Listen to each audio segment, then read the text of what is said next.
Some stories take hold the moment they are told. Others wait, growing quietly in the shadows until the world is ready to hear them. The Shawshank Redemption was the latter. Released in the mid-90s, it stumbled at the box office, nearly vanishing before it began.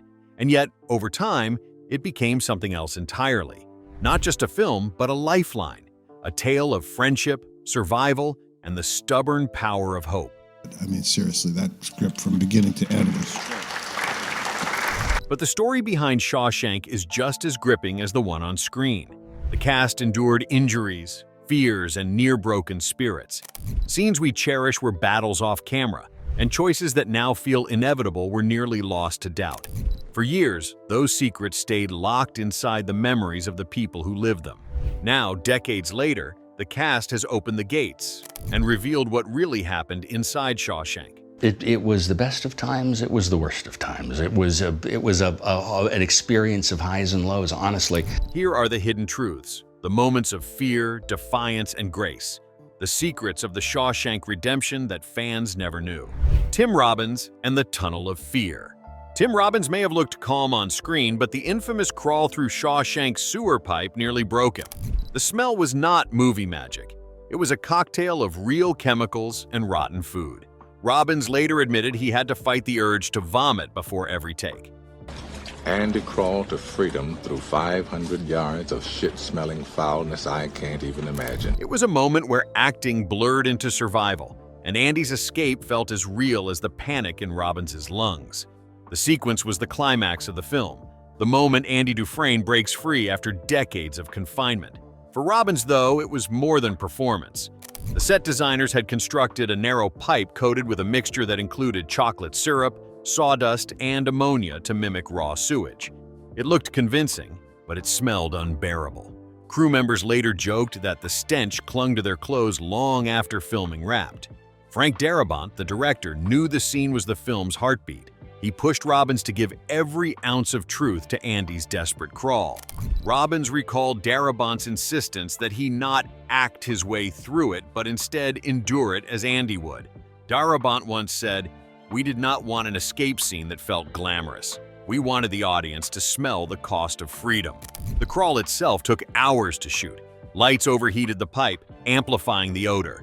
Robbins described moments where his chest tightened from panic, where the claustrophobia nearly forced him to stop. I can imagine. Or maybe. But each time, he pushed onward, channeling Andy's determination.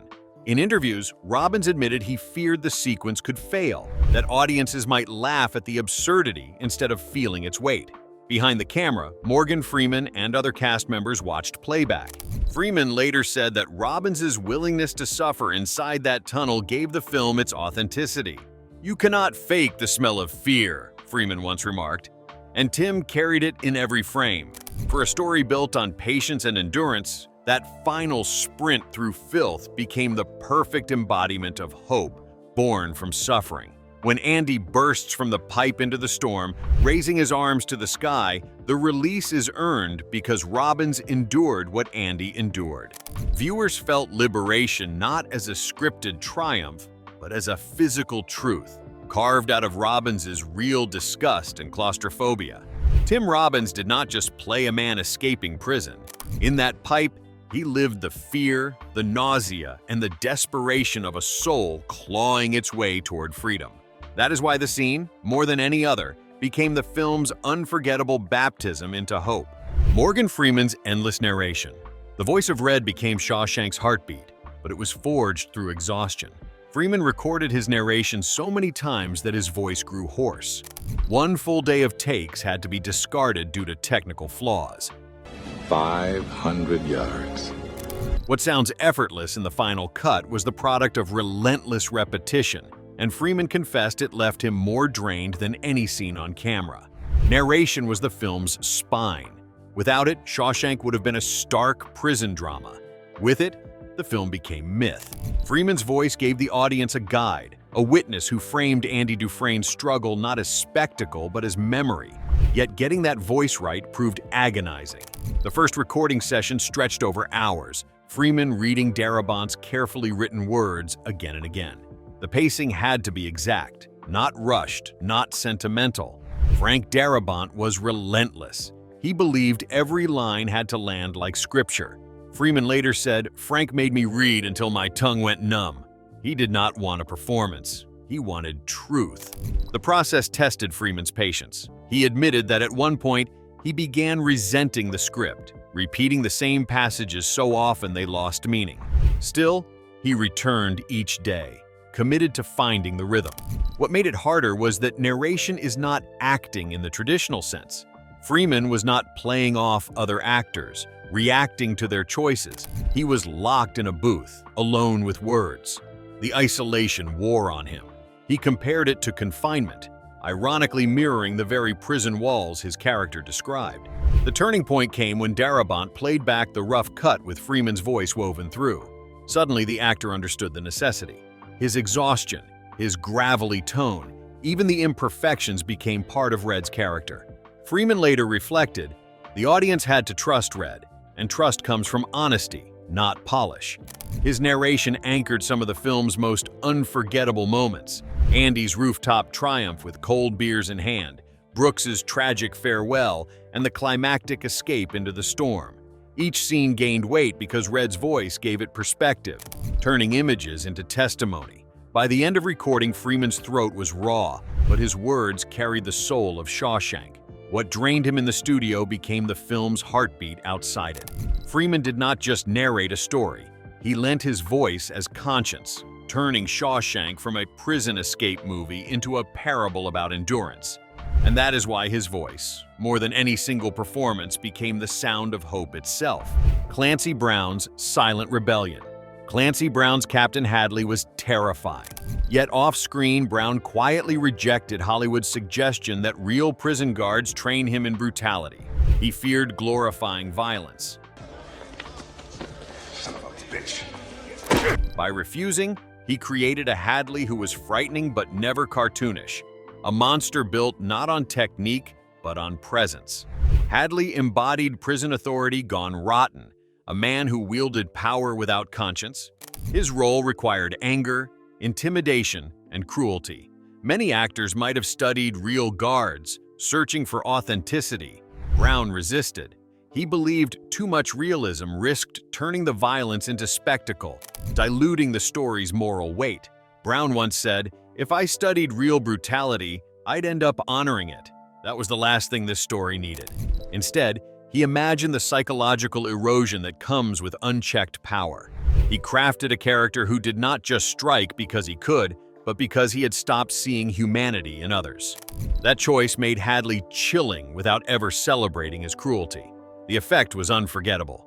Hadley's eruptions feel volcanic, as though they come from a reservoir of rage always bubbling beneath the surface. Between those bursts, Brown made him eerily quiet, letting silence do the threatening. The unpredictability unsettled both cast and audience. Violence could erupt at any moment. His castmates felt it. Tim Robbins remembered the intimidation Brown carried into every confrontation. Morgan Freeman later said, "Clancy did not need to swing to scare you. He could stand still and freeze the room." That stillness, Freeman explained, became Hadley's most dangerous weapon. Frank Darabont supported Brown's rebellion. He wanted Hadley to represent the prison itself, systemic cruelty, not individual technique. By refusing to copy real guards, Brown gave Hadley a universal quality, a villain who reflected authority corrupted by power rather than specific methods of violence. The irony is that Brown has often played lawmen and generals throughout his career, yet none stuck like Hadley. On the rooftop, as Andy offers financial advice, Hadley's brute force suddenly feels both menacing and absurd. In that moment, the mask of authority slips, exposing the hollowness beneath the violence. For audiences, Hadley became Shawshank's shadow, merciless, oppressive, but chillingly human. Clancy Brown's refusal to glorify violence shaped not just a character, but the very tone of the film. By saying no, he created a villain who lingers long after the credits fade, reminding us how fragile power becomes when stripped of fear. Freeman's injury that changed the shoot. Few fans know that Morgan Freeman injured his arm during filming a baseball throwing scene. He kept pitching take after take for hours until the tendon swelled. Wife-killing banker. The pain forced him into a sling off camera. But Freeman never complained. He simply showed up the next day, hiding the injury so filming would not stop. The scene looks effortless in the film. Andy and Red in the prison yard, tossing a baseball as they talk. Yet that quiet moment took nearly 9 hours to capture. Director Frank Darabont wanted every angle, every line delivered with precision, and every reaction perfectly timed. Freeman, playing Red with his signature calm presence, kept throwing the ball back to Tim Robbins again and again. What began as a casual toss soon became punishing repetition. Crew members later admitted they noticed Freeman's discomfort but assumed he was simply tired. Only after filming wrapped did he reveal the extent of the damage. "I tore a tendon in my arm," Freeman said years later. "But we were shooting a movie. You just keep going." His quiet endurance mirrored the very resilience of his character, who rarely shows strain even in the darkest moments. What makes the story remarkable is how invisible the pain remains on screen. Freeman never lets the strain show. His movements stay relaxed, his voice steady, his presence as grounded as ever. That commitment meant the audience saw Red exactly as intended, a man whose calm strength balanced Andy's quiet determination. Viewers were drawn to the chemistry, never realizing one of the actors was gritting through genuine pain. Darabont later praised Freeman's professionalism. He recalled that Freeman never once asked to stop, never requested a double, never even mentioned the injury until the next day when his arm was visibly swollen. For a director trying to wrangle a massive prison set, that kind of dedication meant everything, because even small delays could jeopardize an already tight schedule. Co-star Tim Robbins expressed his admiration for Freeman's composure. Robbins said he did not let on that anything was wrong. "That is Morgan. He just does the work and makes it look effortless." Robbins believed that invisible toughness helped anchor the trust between their two characters and between the actors themselves, who had to rely on one another completely for the film to resonate. The baseball scene became one of the film's defining moments of quiet connection. Audiences remember the dialogue, the trust forming between Andy and Red, not the cost behind it. Morgan Freeman left Shawshank with more than a swollen tendon. He left proof that great performances often come not from comfort, but from quiet endurance. His injury gave Red's steadiness a hidden depth, turning pain into poetry. James Whitmore and the crow named Jake. Brooks's crow was not just a prop. James Whitmore bonded with the bird, rehearsing endlessly to keep it calm. During one mess hall scene, Jake refused to squawk on cue. Whitmore whispered softly until the bird responded. That gentleness gave Brooks's story its heartbreak, and the cast later said Whitmore's relationship with Jake mirrored Brooks's quiet loneliness. The bird, named Jake in the film and on set, became a surprisingly delicate element of Shawshank's production. Trained animals are unpredictable, especially in a noisy set filled with lights, cameras, and dozens of extras. For Whitmore, who was portraying Brooks's decline into despair, the crow's cooperation was vital. If Jake panicked, the illusion of Brooks's quiet companionship would shatter. Whitmore took it upon himself to work with Jake beyond the scheduled rehearsals. He would hold the bird, talk to it, and practice feeding motions so that during filming, Jake responded naturally. Crew members recalled Whitmore's patience, noting how he treated the crow as a scene partner rather than a prop. One even said, "James gave Jake more rehearsal time than some actors ever get." The mess hall scene became particularly challenging. Surrounded by the chaos of clattering trays and background chatter, Jake froze. Instead of forcing the moment, Whitmore whispered softly, calming the bird until it delivered its cue. That tiny moment, so natural in the film, was the product of hours of trust building. Darabont understood what Whitmore was accomplishing. He later explained that Brooks's bond with Jake gave the film one of its most tender notes. It was about showing how a man, stripped of everything, still finds love in something fragile, Darabont said. Without that authenticity, Brooks's eventual release and decline would not have carried the same weight.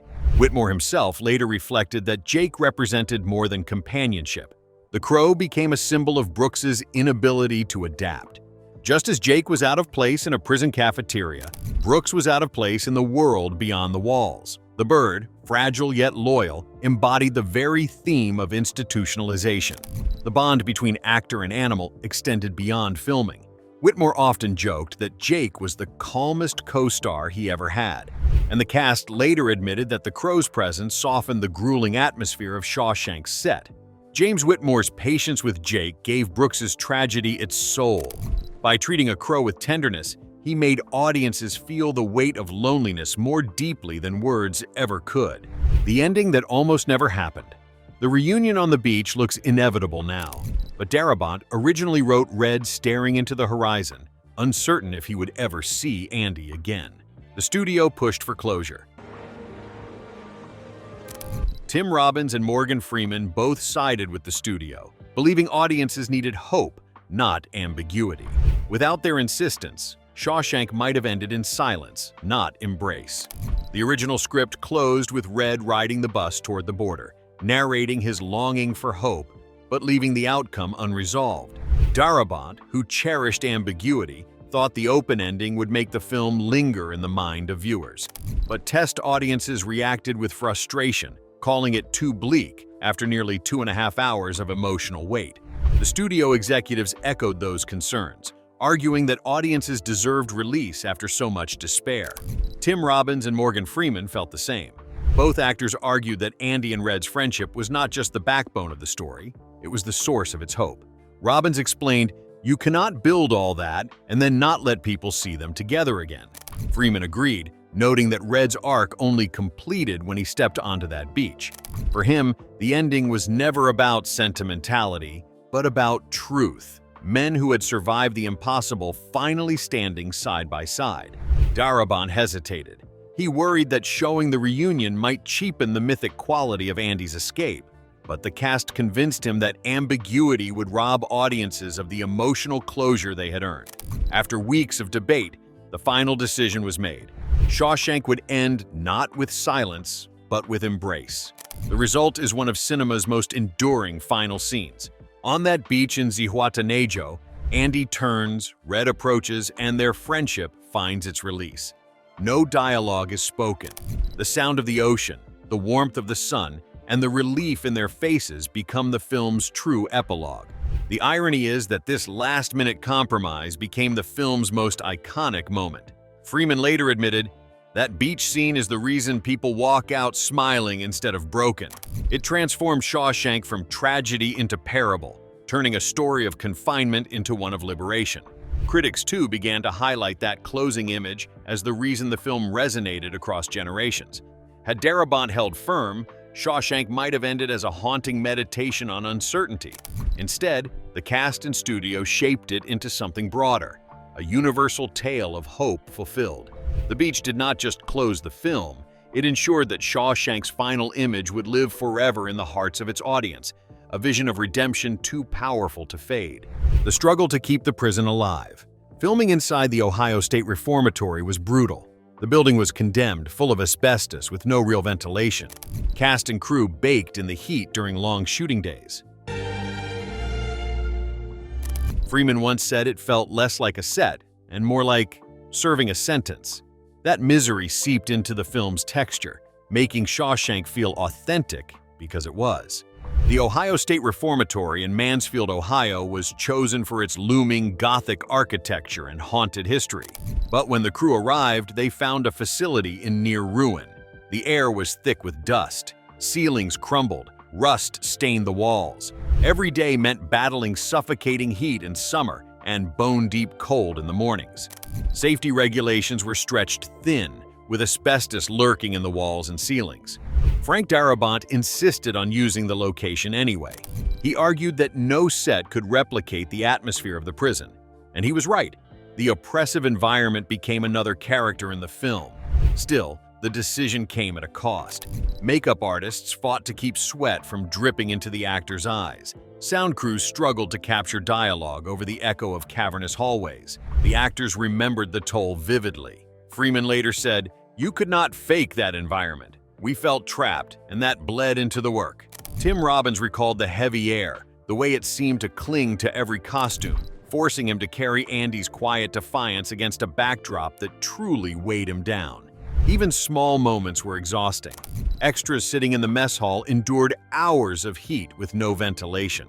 The rooftop beer scene, one of the film's most beloved sequences, was shot under blistering sunlight that left the crew dehydrated. What looks like relaxed laughter on screen was, in truth, a moment of survival between takes. The crew adapted with grim determination. Industrial fans blew dust and heat back and forth. Ice water was rationed. Some technicians wore masks against asbestos. Yet, despite the conditions, morale held because the cast understood what they were building. That suffering was not wasted. It was etched into the cell walls, the sweat-soaked uniforms, and the tension in every frame. Darabont later admitted that the building nearly broke them. Yet he also credited it for giving Shawshank its soul. The prison was not a backdrop. It was the crucible that pressed both actors and characters into truth. The struggle to keep the prison alive turned hardship into authenticity. Shawshank's realism came not from special effects, but from endurance. The box office failure. When Shawshank premiered, it was a flop. Theaters sat empty, and awards buzz went to louder films. He had a quiet way about him, a walk and a talk that just wasn't normal around here. Robbins later admitted he thought the film was doomed. It was not until home video and endless cable re-airings that the film rose from obscurity. Freeman once called it a film that refused to die. In 1994, audiences were chasing spectacle. That same year delivered Forrest Gump, Pulp Fiction, and The Lion King. Against those giants, a slow-burn prison drama without action set pieces felt invisible. Warner Brothers struggled to market it. The trailers emphasized bleakness instead of hope, leaving many unsure why they should buy a ticket. Opening weekend numbers confirmed the problem. Shawshank was barely noticed, and executives quietly assumed it would fade. Tim Robbins remembered peeking into theaters and finding rows of empty seats. "I thought we had failed," he later said. For actors who had endured months of grueling shoots in a crumbling prison, the silence of audiences was crushing. Freeman echoed that sense of disappointment, calling the premiere reception a heartbreak for everyone involved.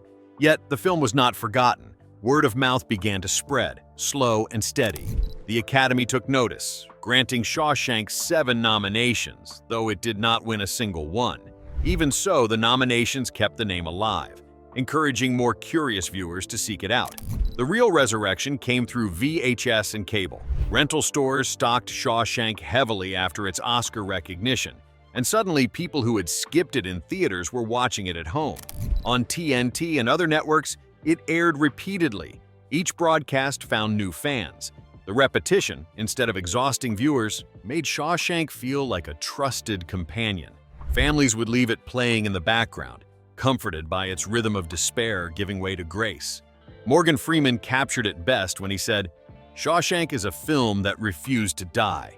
Every time it was shown, someone new discovered it. What had once been a disappointment transformed into a cultural ritual, passed between friends and generations like a secret worth sharing, retold again and again." The irony is that Shawshank's box office failure ensured its longevity. Had it been a smash hit, it might have been consumed quickly, celebrated, then shelved. Instead, its rise through word of mouth and home viewing turned it into something sturdier. A story discovered slowly, claimed personally, remembered intimately. Today, Shawshank is not spoken of as a flop. It is spoken of as one of the most beloved films ever made. Theaters may have been empty in 1994, but living rooms across the world eventually filled with Andy, Red, and the sound of hope breaking stone. The redemption of legacy. Years later, the cast marveled at how Shawshank became the highest-rated film of all time. Freeman said the secret was not star power or spectacle. It was hope. What began as failure became legend, and the actors confessed they never imagined a story of prison walls would one day stand as cinema's cathedral of freedom. The transformation was not sudden. It happened over years, quietly, as audiences kept returning to the story. By the time IMDb introduced its user-driven rankings, Shawshank steadily climbed until it reached number 1, a spot it has guarded for decades. For a film once considered a misfire, its dominance became an industry anomaly, proof that endurance can matter more than opening weekend. Morgan Freeman often reflected on the irony. "It was not marketed as a film about hope," he said, "but that is what people found, and that is what kept it alive." That hope turned Shawshank into more than a movie. It became a touchstone, a cultural shorthand for resilience in the face of despair. Tim Robbins shared a similar reflection, noting how people approached him not to talk about Hollywood glamour, but about personal survival. Viewers told him the film helped them through divorces, prison sentences, even wars. The actors came to realize Shawshank was not just art, it was a mirror for human endurance. Critics eventually acknowledged the shift. What had once been dismissed as a slow prison drama was reinterpreted as a parable of friendship, time, and liberation. The bleak walls of Mansfield Prison became icons, not of confinement, but of transcendence. Film schools began teaching Shawshank as an example of narrative patience and emotional payoff, holding it alongside the most celebrated works of world cinema. The cast admitted they never saw this future. James Whitmore once joked that he assumed the film would vanish after a few weeks, never imagining Brooks's fate would become a metaphor quoted across cultures. Even Clancy Brown, who played the terrifying Captain Hadley, confessed that strangers often told him Shawshank changed their lives. For him, it was the first time a role connected to something larger than entertainment. The redemption of Shawshank's legacy is inseparable from the film itself. Like Andy's tunnel through the walls, its journey was slow, grueling, and nearly invisible until the moment it broke through. What began as obscurity ended in triumph. A triumph built brick by brick through years of rediscovery. Shawshank taught its cast and its audience that sometimes the greatest freedom comes not in the moment of release, but in the endurance it takes to get there. And in that endurance, hope became timeless. Shawshank's story is not only about prison walls or daring escapes, it is about endurance, about the quiet strength that carries people through despair toward light. The cast endured broken sets, exhausting shoots, even injuries that might have derailed the film, yet they stayed. They gave their patience, their pain, their trust. Out of that came a film that outlived its failure, rose above its silence, and became a cathedral of hope for millions. In the end, Shawshank reminds us that legacy is not built in the moment of release. It is carved slowly through years of discovery and retelling. For audiences, it became a story of survival. For the cast, it became proof that truth and resilience outlast spectacle, and that hope is never wasted, no matter how small. And so, like Andy in the Rain, Shawshank endures, an anthem to freedom whispered across generations. Share your thoughts below and subscribe for more stories that reveal the hidden lives behind cinema's legends.